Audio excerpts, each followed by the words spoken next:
সম্মানিত দর্শক শ্রোতা, পরম সৃষ্টিকর্তা যিনি অসীম দয়ালু, শুরু করছি তার নামে।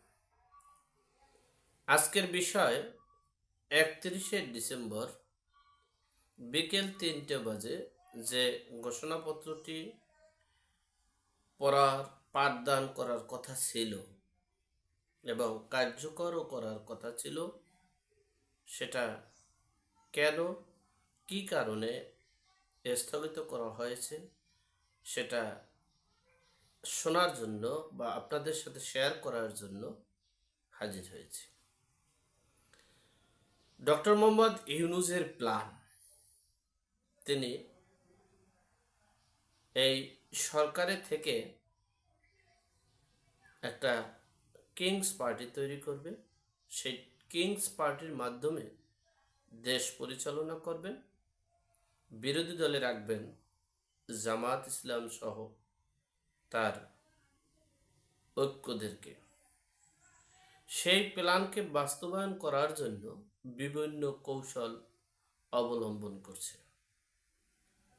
সেই কৌশলগুলো সমন্বয়কারী বৈষম্য বিরোধী ছাত্রদের মাধ্যমে সফল করার চেষ্টা করছে। এক এক সময় এক এক রকমের ভাবে একটা মাঠে ছেড়ে দেয় বৈষম্য বিরোধী ছাত্রদের মাধ্যমে পরিবেশ বোঝার জন্য। কারণ হচ্ছে বিএনপি একটা ফ্যাক্ট, কারণ বিএনপির একটা সংগঠন আছে, একটা রাজনৈতিক দল, তাদের জনবল আছে। সেই জনবলকে পঙ্গু করতে হলে একটু সময়ের ব্যবধান।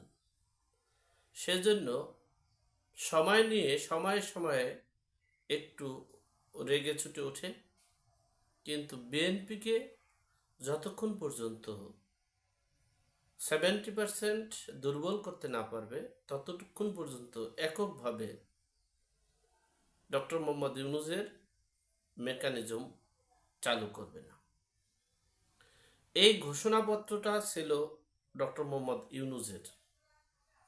যখনই এই ঘোষণাপত্রটি তাদের মোটিভেশন করে, ওখানে বলার জন্য নির্দিষ্ট সময়ে, অর্থাৎ এই সমন্বয়কারীরাও বলেছেন ডক্টর মোহাম্মদ ইউনূসকে যে স্যার, 24 সাল আমাদের চলে গেছে, 25 সালের শুরুতেই আমরা এই ঘোষণাপত্রটি পাঠ করে একটা বিপ্লবী সরকার গঠন করেন। সে বিপ্লবী সরকারের 2-1টা পদ বাকি আছে, সে পদেও লোক নেন এবং এই ঘোষণাপত্রটি পাঠ করে 72-এর সংবিধানকে ছুড়ে দেওয়ার বা কবর দেওয়ার, অথবা বঙ্গবন্ধু মানে শেখ মুজিবুর রহমান আর শেখ হাসিনার ছবি এই বাংলার মাটি এবং কাগজেও থাকতে পারবে না, সেটাকে বিএনপি একটু রেগে চুটে গিয়েছে।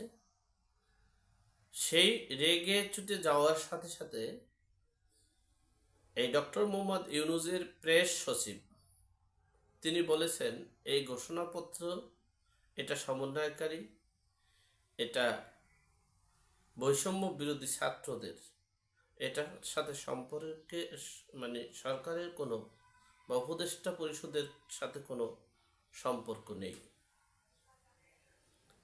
কিন্তু এই গণমাধ্যম এবং আমাদের মতো যারা ইউটিউবার, জার্নালিস্ট, তারা আলোচনা সমালোচনা করার পর এই সমন্বয়কারী বৈষম্য বিরোধী ছাত্ররা এবং উপদেষ্টা পরিষদ সহ সকলে মিটিং মিছিল করতেই চলছে। আমরা বলেছি সরকার জড়িত নেই, কিন্তু সেখানে আসিফ নজরুল, আসিফ মাহমুদ, সজীব ভুঁইয়া, তিনি comrades now or never post কে করেছে? উনি কি সরকারের লোক না বেসরকারি, না উনি চৌকিদারি লোক? উনি তো একটা মন্ত্রণালয়ের দায়িত্বে আছেন, তার মানে উনি সরকারের লোক। যাই হোক, এগুলো নানান জল্পনা কল্পনা। তার আবার অপরদিকে বিএনপি থেকে ক্রিয়া প্রতিক্রিয়া চলে আসছে। এই ঘোষণাপত্রের সাথে বিএনপি একমত না জানায় নতেই হঠাৎ করে প্রেস সচিব এই বক্তব্যটা দিয়েছেন। এরপরে সারা রাত্র তারা গোয়েন্দা সংস্থা দিয়া, হিজবুত তাহরীর দিয়া, শিবির দিয়া, নিজেরা সকলের মাধ্যমে এবং গোয়েন্দা তৎপরতার মাধ্যমে তারা একটা ডিসিশন নিল যে না, ঘোষণাপত্র যেহেতু উঠাইছে, ঘোষণাপত্রটা এখন তাৎক্ষণিকভাবে বলার দরকার নেই। কারণ হচ্ছে বিএনপি এখনো ছন্ন বিছন্ন হয়নি। বিএনপি যতক্ষণ পর্যন্ত ছন্ন বিছন্ন না হবে, তার আগে একক কর্তৃত্ব ডক্টর মোহাম্মদ ইউনূসের মাধ্যমে সমন্বয়কারীরা, বৈষম্য বিরোধী ছাত্ররা করতে পারবে না। তাদেরকে আস্তে আস্তে নাট টাইট দিতে হইব, লুজ করতে হইব, মানে তাদেরকে নাট টাইট দিয়ে বিএনপির নেতাকর্মীদেরকে দুর্বল করতে হবে। এরপরে তাদেরকে ঘরমুখী করতে হবে। করার পরে এরপরে একনায়কতন্ত্র কায়েম করতে হবে ডক্টর মোহাম্মদ ইউনূসের। এজন্য এই ঘোষণাপত্রটি বাদ দিয়ে লং মার্চ ইউনিটি শুরু করেছে। আবার আপনারা দেখেছেন গভীর রাতে এই প্রধান উপদেষ্টার প্রেস সচিব তিনি আবার বলেছেন যে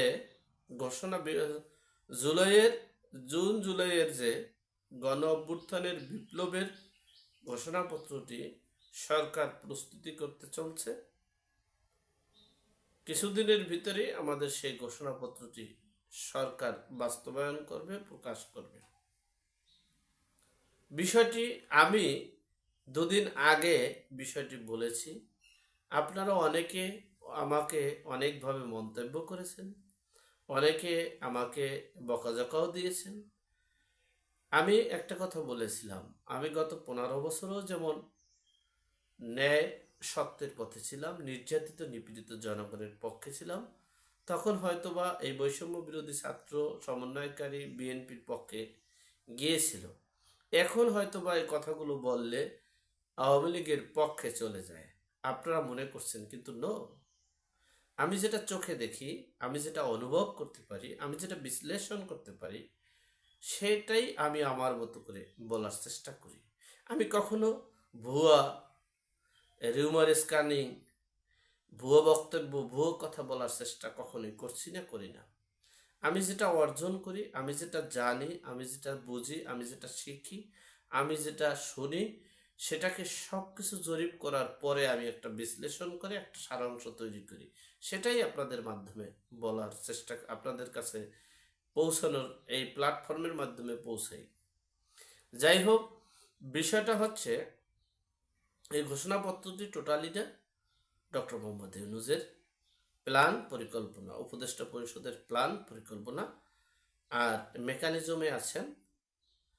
মেকানিজমে আছেন আসিফ নজরুল ভূঁইয়া, আসিফ নজরুল প্লাস আসিফ মাহমুদ সজীব ভূঁইয়া, এরপরে নাহিদ ইসলাম, মাস্টার মাইন্ড আছেন আবদুল্লাহ, এরপরে প্রেস সচিব এটা নিয়ে অতটা ওই রকমের তিনি দক্ষ, অভিজ্ঞ রকমের না, হয়তো বা তিনি এডুকেটেড পারসন, ইন্টেলিজেন্ট পারসন, কিন্তু পলিটিক্যাল এবং ডিপ্লোমেসি যেটা মানে পলিটিক্যালি যে সিস্টেমেটিক আছে, পলিটিক্যালি ডেভেলপমেন্ট আছেন, বা পলিটিক্যাল সাকসেসফুলের যে প্ল্যান, পরিকল্পনা, সেটা উনি অতটা দক্ষ নয় আমার মনে হচ্ছে, হয়তো বা ভুল হতে পারে। যাই হোক, সেটা বিএনপি এখনো বুঝতে পারেনি। বিএনপি মনে করছে আমার মামলা শেষ হয়ে গেছে, বিএনপি মনে করছে আমাদের মামলা খারিজ হয়ে গেছে, বিএনপি মনে করছে আমাদের জেল জুলুম শেষ হয়ে গেছে, আমরা তো অলিখিত প্রধানমন্ত্রী হয়ে গেছি, আমরা অলিখিত প্রধানমন্ত্রী হয়ে দেশ ক্ষমতা দখল করে ফেলেছি, আমরা দেশের সকল জায়গায় আমাদের আধিপত্য। ভুল। আওয়ামী লীগ তো তাৎক্ষণিকভাবে যে অপরাধ করেছে, সে অপরাধের কিছু শাস্তি হচ্ছে, হবে, আরো হবে, কিন্তু তার চেয়ে চরম খেচারত দিতে হবে বিএনপিকে। সেটা বিএনপি এখনো টের পায়নি, ভালোভাবে বুঝতে পারেনি। কারণ বিএনপির কাছে নেই সেনাবাহিনী, পুলিশ এবং অন্যান্য গোয়েন্দা সংস্থা, কেউ নেই তাদের সাথে। তারা বুঝতে পারুক আর না পারুক, এখন যেটা আছে সেটা হচ্ছে একটা দেশটাকে নিয়ন্ত্রণ করতে হলে একজনের সহযোগিতা লাগে। একটা চেয়ারে বসতে হলে, যেমন মনে করেন আওয়ামী লীগ ক্ষমতায় থাকার জন্য ব্যবহার করছিল জাতীয় পার্টিকে, মানে দল হিসেবে, ঠিক তেমনি ধরেন ডক্টর মোহাম্মদ ইউনূস প্রধানমন্ত্রী, এখন পার্লামেন্ট, সে পার্লামেন্টটাকে ধরে রাখার জন্য, শক্তিশালী করার জন্য বিএনপিকে ব্যবহার করছে। অপরদিকে দেখেন আওয়ামী লীগ জাতীয় পার্টিকে ব্যবহার করে 3টে পার্ট করেছিলেন লাস্টে, যাতে জাতীয় পার্টির ভোট, সমর্থন, সাংগঠনিক যোগ্যতা ছিন্ন বিচ্ছিন্ন হয়ে গেছে। কিন্তু তারপরও ব্যবহার করছে ঠিকই, কিন্তু তাদের মাঠ পর্যায়ের সব কিছু ধ্বংস করে দিয়েছে। যেমন জাতীয় পার্টির আপনারা 18 এবং 24 সালের নির্বাচন আপনারা দেখেছেন, বিশেষ করে 24 সালের 3টে পার্ট, একটা হলো আপনার জেএম কাদের সাহেব, আরেকটা হলো রওশন এরশাদ, আরেকটা হলো বিধি এরশাদ, 3টে পার্ট করে সাংগঠনিক কি বিশৃঙ্খলার সৃষ্টি করেছে। এবং তাদের কিন্তু যত যাই এমনি হোসেন মোহাম্মদ এরশাদের যে রংপুর, সেখানে তাদের একটা রিজার্ভ ভোট বা যা কিছু আছে সেটা অঞ্চল ভিত্তিক এবং আঞ্চলিকতা এবং এলাকা ভিত্তিক বিধায়ক, যেটা যেমন আওয়ামী লীগের গোপালগঞ্জ জেলাটার পরিপূর্ণ তাদের ঠিক এরকমের একটা বিষয়। কিন্তু অন্য অন্য জায়গায় বা অন্যান্য সাংগঠনিক অন্যান্য কিছু তাদের শেষ। ঠিক তেমনি ডক্টর মোহাম্মদ ইউনূস এই বিএনপিকে ব্যবহার করে, বিএনপিকে ওই রকমের হিসেবে রেখে তিনি প্রতিষ্ঠিত হতে যাচ্ছেন। যখন নির্বাচনের পরিবেশ সৃষ্টি হয়ে যাবে বা বাধ্য হয়ে নির্বাচন দিতে হবে বা দিবে, তখন বিএনপিটা এরকম 3টে অংশ হবে, একটা হলো বিধি এরশাদ, একটা হলো রওশন এরশাদ, একটা হলো জেএম কাদের। তাহলে দেখা গেছে বিএনপি শেষ। সুতরাং বুঝতে হবে রাজনীতির প্ল্যাটফর্ম। আর একটা বিষয় বলি, বিএনপির নীতি নির্ধারক যারা আছে, ডিজিটালাইজড বা এই যুগের ভাষা, এই যুগের পরিকল্পনা, প্ল্যান, সিস্টেম, এগুলো তাদের বোঝা একটু কষ্টকর হবে। কারণ হচ্ছে তারা এই যুগের সন্তান নয়। তাদের অনেকেই আমার মনে হয় 95%-এর মোবাইল সম্পর্কে ভালো একটা জানাশোনাই নেই তাদের। তারা কিভাবে এই অনলাইন নেটের যুগে নেটভিত্তিক যে কার্যক্রম এটা করবে। যাই হোক, সর্বোপরি কথা হচ্ছে এই ঘোষণাপত্রটি ডক্টর মোহাম্মদ ইউনূসের, এটা কোনো ব্যক্তির, কোনো রাজনৈতিক দলের, কোনো সংগঠনের নয়। ডক্টর মোহাম্মদ ইউনূসের কার্যক্রমগুলো মূলত সমন্বয়কারী বৈষম্য বিরোধী ছাত্ররা তারা করছে, পাশাপাশি হিজবুত তাহরির তাদের সাথে আছে, এই 3টে সংগঠনের সাথে সম্পৃক্ত, আর জামাত ইসলাম, ছাত্র শিবির। যাই হোক, সর্বোপরি কথা হচ্ছে দেশ এখন কোথায় যাচ্ছে, কিভাবে যাচ্ছে। আমরা সর্বোপরি কথা হচ্ছে কে ক্ষমতায় থাকলো, কে গেল, কে আসলো, সেটা দেখার বিষয় না। দেশের জনগণ চাচ্ছে নিত্য পণ্যের দ্রব্যমূল্যের ঊর্ধ্বগতি কম, জনজীবনের নিরাপত্তা, এবং প্রতিদিন আজকে দেখেছি বাংলাদেশ প্রতিদিন পত্রিকা সহ অনেক পত্রিকা এসেছে, এই আমাদের আইন উপদেষ্টা বলেছেন ভুয়া অনেক মামলা হচ্ছে। এরপরে চরমোনাই এর পীর সাহেব ফয়জুল করিম বলেছেন বাংলাদেশে জনজীবনের নিরাপত্তাহীনতায় ভুগেছেন। আমরা এগুলো থেকে মুক্তি পেতে চাই, আর কিছু নয়। যাই হোক, আল্লাহ আমাদের সকলকে সঠিক জ্ঞান দান করার তৌফিক দান করুক।